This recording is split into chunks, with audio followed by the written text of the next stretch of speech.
Hey there, welcome to GeoJesser Explains, the very occasional series in which I discuss a subject I know a lot about.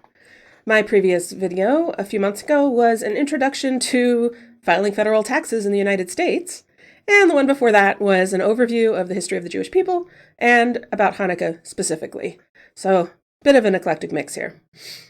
Since we have come to another significant point on the Jewish calendar, I thought a third installment of GeoJesser Explains was in order. That's a pun, stick with me here.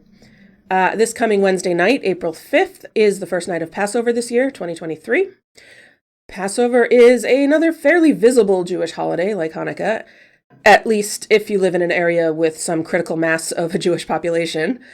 And as it coincides this year with both Easter and Ramadan, hello, Abrahamic religion trifecta, it seemed like an appropriate topic for today.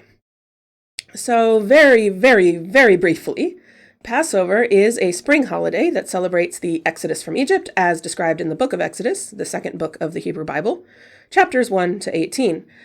It has been depicted in movies such as the 1956 Cecil B. DeMille epic The Ten Commandments, starring Charlton Heston, and the 1998 Steven Spielberg animated film The Prince of Egypt, with an all-star cast as well. Beautiful movie, by the way. If you haven't seen that movie, check it out. I think it's available on Netflix. One of the central features of Passover observance is the ritual meal called a Seder. Seder is a Hebrew word meaning order. There, see? That was my pun. It makes sense now. And it's called that because it is a very strictly ordered sequence of rituals. Pretty much every Jewish household anywhere in the world throughout at least the past 800 to 1,000 years has performed a Seder in a similar fashion using similar words, foods, and prayers. It is hugely traditional and a symbolic holiday meant to remind us yearly of where we came from and how we are still all one people. Most families will use a book called a Haggadah to help them perform the Seder. The word Haggadah just means story or telling, and there are many variations on it these days. This one is one I happen to have in my house. It's pretty standard. It has instructions and prayers in both Hebrew and English, and you can just kind of go straight through the Seder and do what it says. The central piece of a Seder table is the Seder plate. I have one too. This is mine. Make sure you can see it. Not sure where I got this actually, but it's pretty. You don't have to use a specific special plate for it. You can use any plate, but most families have one as part of their collection of Judaica, just like they might have, candle holders for lighting holiday candles and a menorah and things like that. It is meant to be a centerpiece on the table, and so they're often decorative and beautiful. You can find them in all sorts of styles and aesthetics. The Seder plate has space for all of the symbolic items and foods that you need to perform the full Seder process. You can see that here. We have this is going to be challenging. Hadn't thought this through. We have the shank bone, which is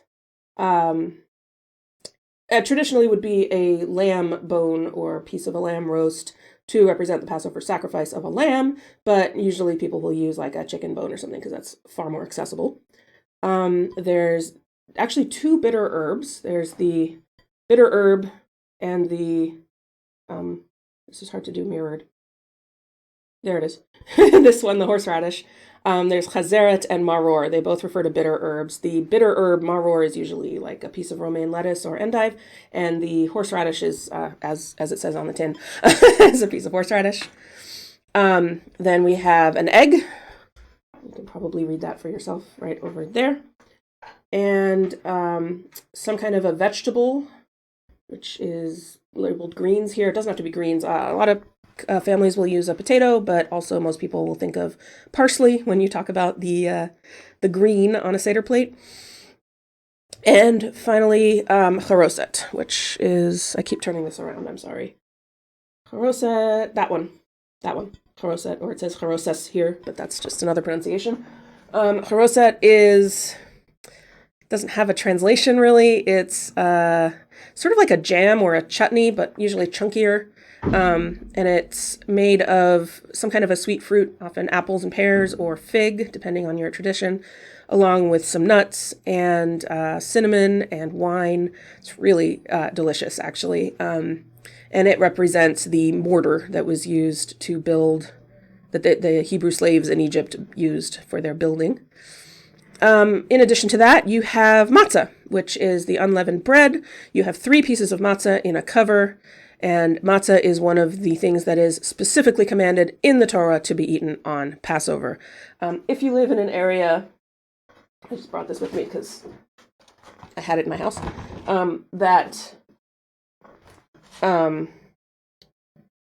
that has a Chabad, which are a particular sect of religious Jews who go out to create or provide for Jewish communities all over the world. And if you happen to live in an area with one and they find out you're Jewish, they will drop one of these on your doorstep sometime before Passover. And this is very special matzah that's made by hand. It's actually pretty tasty. It's better than the box stuff usually. It's also very expensive. But that's their way of sort of helping you celebrate Passover. So they happened to have one on my doorstep the other day, so I thought I would show that to you. Anyway, so the Seder itself begins with a cup of wine. And over the course of the Seder, you'll eventually end up drinking 4 cups of wine. A lot of people will try to make these quite small or diluted because, well, that's a lot of wine. You can also use grape juice, so you don't necessarily get drunk, although getting drunk is not prohibited. We then wash our hands, which is it's a ritual washing with just some water. It's not like a COVID prevention measure or anything like that. And then we eat the vegetable, which, as I mentioned, is either parsley or potato. And we dip that in salt water. Salt water represents the tears of slavery. Then whoever's leading the Seder will take the middle of the 3 matzahs that you had set up and break it. The larger half is set aside, and the smaller half is left where it is. And that will come into play later. So remember, there's that piece of matzah sitting there waiting to be paid attention to. And then we tell the Passover story. And that's not always like story time. It's not always just sitting and telling the story of the Exodus. There's, in a traditional Haggadah, it will be lots of biblical commentary, rabbinic interpretation. There's some stuff in Aramaic. There's lots of songs to sing. But other traditions will just tell the story of the Exodus. But this section of the Seder will always start out with what we call the 4 questions. And in Hebrew, it's called actually the 4 things, because it's not really questions. It's 1 question and 4 statements. And this is usually recited by the youngest child there who is capable of doing so. So you're not going to have a baby doing it, but usually a 4 or 5-year-old is capable of learning it. It's sung in Hebrew. It has a really catchy, repetitive tune, so that makes it easier to learn. And usually everybody will sing along to help the kid out because it's adorable.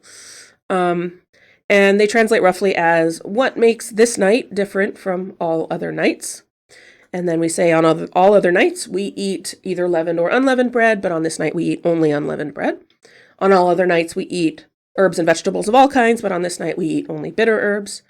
On all other nights, we don't dip our herbs even once, but on this night we dip them twice. And on all other nights, we eat our meals in any manner, but on this night we eat reclining. And what that means is that usually at the Passover meal, we're meant to be comfortable. We're meant to sit, with a pillow, leaning like a king, because we are no longer slaves. As you can see, the Seder is meant to be very much a family, a community experience. Children are included and expected to participate. It's not just something where the men go off to the temple or the synagogue and do their thing and then come home. It's very much a family affair, which is actually true of most Jewish holidays. So very briefly, the Passover story, as told in the book of Exodus, goes something like this. The descendants of Joseph settled in the land of Egypt and became successful. They were fruitful and multiplied. Hundreds of years go by. A pharaoh comes along who doesn't remember Joseph and what he did for them. And he doesn't really like this huge population of non-Egyptians settling in his land. He fears some kind of a revolt or that they'll take over in some way. And so in order to prevent that, he orders all Hebrews to be enslaved. They continue to grow and be successful even as slaves. And so the pharaoh, who is traditionally considered to be Ramses II, orders that all baby boys born to Hebrew mothers should be killed at birth. One such mother, Yocheved, doesn't want to kill her son, oddly enough, and hides him in a basket and has her daughter Miriam take the baby to the river and floats him down the Nile, where he is pulled from the river by one of Pharaoh's daughters, who names him Moses. That name may ring a bell. And he's raised as a prince in Egypt. He grows up watching his people being mistreated as slaves and becomes angry when he sees an Egyptian taskmaster beating a Hebrew slave. He ends up accidentally killing such said taskmaster, flees for his life, and ends up in the desert where he meets a family of Moabites and joins them. He marries Zipporah, the daughter of the Moabite leader Jethro, and settles down with her and becomes a shepherd. Bit of a different life from being a prince in Egypt. One day he's off to chase down a sheep who has wandered off, and he comes upon a bush that is on fire but isn't being consumed by that fire. It turns out this is God, who commands Moses to go back to Egypt, confront Pharaoh, and demand that he release the Hebrews, this God's people, right? Moses isn't too keen on this. Who am I to do this? I can't even talk right. But eventually God convinces him to go before Pharaoh using his brother Aaron to speak for him. And they go before Pharaoh and they say, let my people go. And Pharaoh, laughs in his face, basically, says no. And so God sends a plague in which all the waters of Egypt turn to blood. Moses and Aaron go back to Pharaoh, demand that Pharaoh let God's people go, and Pharaoh says okie dokie, but soon changes his mind. In fact, the Torah actually says that God hardened Pharaoh's heart so that he would not let the people go. And this brings on another plague. This pattern repeats over the course of 9 plagues, or 10 total plagues, 9 more after blood.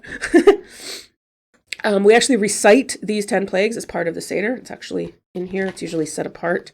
I'll show you in mine. There you go. Make sure that you can see it. It's got a nice little illustration there too. And we actually say them one by one. And as we say them, we take a drop of wine out of our wine cup with our finger for each plague, symbolically saying that we do not take pleasure in the suffering of others. So the 10 plagues are in order: blood, frogs, lice, wild beasts, pestilence of the livestock, boils, hail, locusts, darkness, and finally, the slaying of the firstborn. So when we come to the 10th plague, the killing of the firstborn, the Hebrews are instructed to paint their doorposts with lamb's blood so that the angel of death will know that they are Hebrews and that it should pass over their houses and not take the lives of their sons. This finally pushes Pharaoh over the edge, and he tells the Hebrews to leave. The story goes that they're in such a hurry to leave that, lest Pharaoh change his mind, that they don't have time to let their bread rise before they bake it, and so they end up with unleavened bread, matzah, and this is why we are commanded to eat matzah on Passover to remember the Exodus. So the Hebrews reach the Red Sea, and they need to cross it, and Pharaoh is chasing them down with his army because he changed his mind again. God tells Moses, stretch out your staff over the waters. The waters part, leaving a stretch of dry land for the Hebrews to walk across. They cross the Red Sea, and once they're across, with the Egyptians hot on their heels, the waters come crashing back down over the Egyptian army, drowning all of the Egyptians, and the Hebrews are free. They eventually reach Mount Sinai, where they're given the 10 Commandments and the whole Torah, but that's another holiday.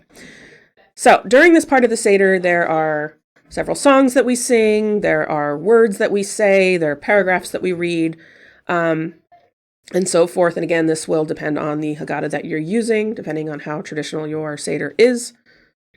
And then we reach the meal, but not quite. First, we have a second cup of wine. Thank you very much. Minus those 10 drops we removed for the plagues. We wash our hands again, this time in a ritual manner with a blessing. We eat matzah.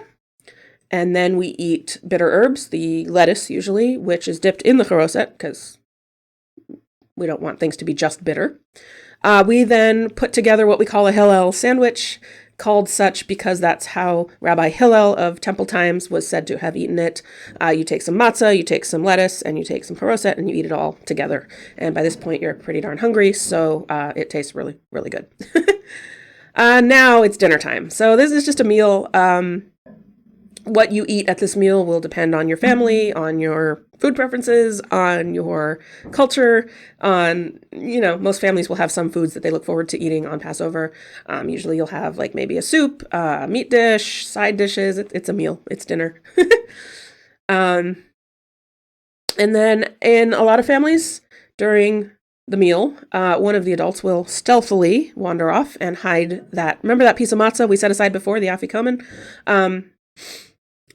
That is now hidden by said adult, and it represents the Passover sacrifice, and it is meant to be the final thing eaten at the Passover meal. So after the meal is over and you have dessert, the kids will go off and hunt for the afikomen, and there'll be usually a prize or a gift once they find it. Then you eat the afikomen, which is it's literally just a piece of matzah. It's nothing special. And then the meal is over. The Seder, however, is not. We finish up with some closing prayers, the singing of some psalms, 2 more cups of wine. There are usually songs that people sing. There's some fun, sort of repetitive songs that are very, very traditional that most families will know. And in some traditions, the Seder is meant to last until midnight, so you kind of have to stretch it out. But yeah, that's the Seder, which is the meal. But that's not all there is to Passover. Passover is a week-long holiday. In Israel, it is celebrated for 7 days. In the diaspora, it is celebrated for 8. This is pretty typical of Jewish holidays, where they are celebrated for 1 day longer outside Israel than they are inside Israel. The reason for this comes from way back in ancient times, when a new month was declared when witnesses announced that they had seen the new moon in the sky, or not seen it, I suppose. If the moon couldn't be seen that night, the next night is declared the first of the new month, and this meant that sometimes the holidays would come 1 day later than expected. People outside of Israel might not know that there was this delay that month, and so an extra day was added to every holiday, almost every holiday, to account for this possibility. Even after the calendar was set up such that anyone could calculate the correct date anytime without looking at the moon, the tradition persisted, and it continues to this day. The Reform and Reconstructionist movements have typically done away with this. I mean, we know what day it is. We don't need to take that precaution. But Orthodox and conservative Jews, more observant Jews, will still follow this tradition of that extra day. So during this week of Passover, observant Jews are proscribed from eating any leavened food. That definition has expanded from meaning just bread to anything that contains grain that has had an opportunity to rise or ferment, which includes bread, pasta, beer, liquor, lots of other things, cookies, cakes, etc. Basically anything that is made from wheat, barley, rye, oats, or spelt, aside from matzah itself, of course, can be considered a leavened food. So very observant Jews who follow the Ashkenazi or Eastern and Central European tradition will also abstain from legumes such as peanuts, peas, things like that, beans, rice, corn, mustard, sesame, and poppy seeds. These are called kitniot, which roughly translates to legume, and the prohibition is made because they may be confused with grains that are prohibited, and so just as an extra precaution, they don't eat those either. However, if you come from a Sephardic tradition, which are the Jews who were expelled from Spain and made their way across North Africa and up into Arab lands, into the Netherlands, and into the New World, they do allow kitniot. They do allow these legumes and rice and so forth. So you'll find Sephardic Passover traditions that traditional foods that do contain rice even on Passover. Because this prohibition on eating or even possessing any leavened food during Passover is so strong, it is like a really, really strict rule. Observant Jews will spend weeks leading up to Passover thoroughly cleaning their houses to remove all trace of such foods. This can be especially challenging if you have small children, of course. Usually the kitchen, of course, is the last to be cleaned because you got to keep your food somewhere. And there is a whole set of processes regarding how to clean the surfaces and appliances in your kitchen that are used to prepare food. And most observant families will have a whole separate set of dishes and cookware that they use only on Passover so that they can be absolutely certain that they don't unintentionally come into contact with any of these prohibited foods. At some point, I do intend to do a whole video on the Jewish dietary laws, which are collectively called the laws of kashrut, but that's a really, really big topic, and I'm not going to get into it now. To wrap up, I do want to talk briefly about the Hebrew calendar in general. I've made a few references to it, and I want to bring that all together, and also mention a few other of the important holidays and how that all comes together. So the first thing to know is that Jewish holidays begin at sundown. So, for example, the Sabbath is on Saturday, but it starts Friday night at sundown and ends Saturday after sundown. That's why when we talk about, for example, Hanukkah or Passover, we say the first night, not the first day. So the Passover Seder falls on the first night of Passover, and then the next morning is the first day of Passover. The Hebrew calendar, like the Muslim and East Asian calendars, follows the lunar cycle. Each month is 29 or 30 days, and the month begins at the new moon. There are 12 months on the Hebrew calendar, beginning with the first month in the spring, Nisan, which is the month in which Passover falls, and usually coincides with late March and April. Next is Iyar, then Sivan, Tammuz, Av, and Elul. Elul is the 6th month.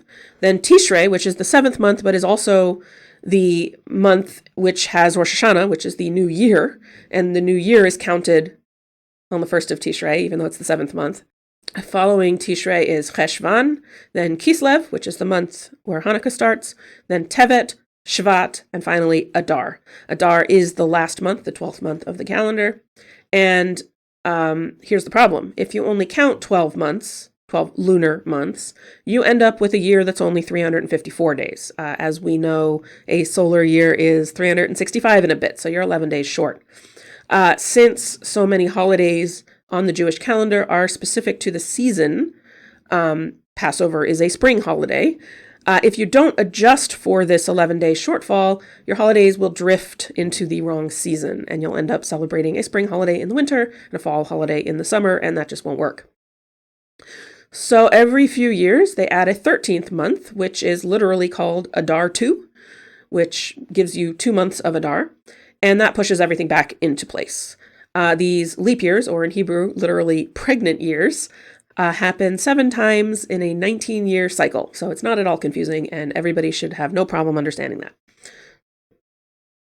You just trust them when they tell you it's a leap year. Now, starting on the second night of Passover, we begin counting 49 days. This is called counting the Omer. Omer is a measure of wheat that was meant to be brought to the temple every day during this time. And it's a fairly solemn time. You're not supposed to listen to instrumental music. You're not supposed to have any celebrations like weddings. And then it culminates on the holiday of Shavuot, the Feast of Weeks. Shavuot literally means weeks, which celebrates the giving of the Torah. This falls on the 6th day of the month of Shvat and is usually in early June or late May on the Gregorian calendar. Passover, Shavuot, and a third holiday called Sukkot, or the Feast of Booths. A sukkah is sort of a temporary shelter. These are called the pilgrimage holidays, and they're called that because during the time that the temple was in use in Jerusalem, before 70 CE when it was destroyed by the Romans, those were the 3 times of year that Jews were specifically commanded to come to the temple to make their holiday sacrifices. So they are all connected to the harvest cycle. Sukkot is the fall harvest holiday, and it begins on the 15th day of the month of Tishrei, i.e. 2 weeks after Rosh Hashanah. Tishrei is jam-packed with holidays. It's a very busy month. Fortunately, it's followed by Cheshvan, which has no holidays, so you get a chance to recover. That's all I have to say for now on that matter. Thank you so much for watching. I hope it was informative and maybe a little bit entertaining. If you have any questions, feel free to leave those in the comments below. I want to give a special shout out to my Patreon patrons. Your support is, of course, invaluable. And happy Passover To those celebrating, Happy Easter and Ramadan Mubarak. And I'll see you next time.